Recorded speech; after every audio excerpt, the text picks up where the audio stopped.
It's going to be an interesting new term here for the Supreme Court, and justices are staring down a list of pending cases to take up, and one involves online threats.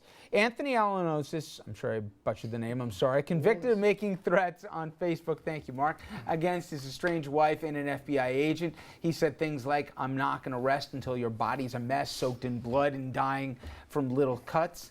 Real prince there. He also said he might carry out a school shooting, and he said that he was just mimicking lyrics to rap songs and should not be convicted unless the jury could find credible evidence that he truly planned to carry out such acts. And obviously, Mark, we always talk about in the digital age here and the law catching up to technology.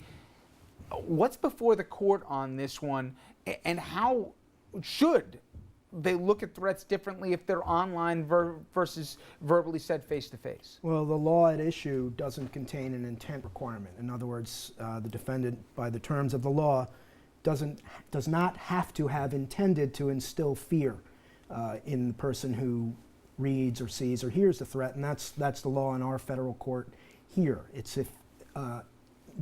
based here on the reader or viewer's reaction. If a reasonable person would have felt threatened or in fear, that suffices.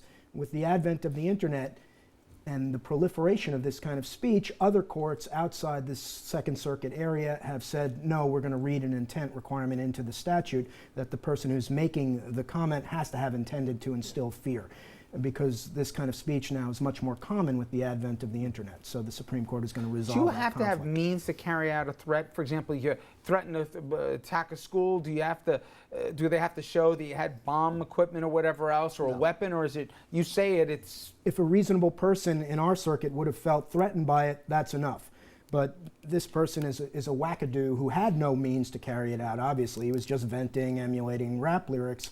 So it could theoretically trench upon First Amendment interests. He has the right to say this stuff if he's life sort of imitating art and has no intent to carry it out. So that's really the issue. But the ability to actually carry it out, even with an intent requirement, is irrelevant. If you intend to instill that fear with that threat, then you've committed the crime, whether or not you've got the means to carry it out or not. But in New York, if you make that threat on the internet or telephone, it's a greater crime than if you do it face-to-face and you don't do anything more, which doesn't make much sense. And on that note, I got to wrap it up, guys. When we come back, I'm going to take a look at some news making headlines.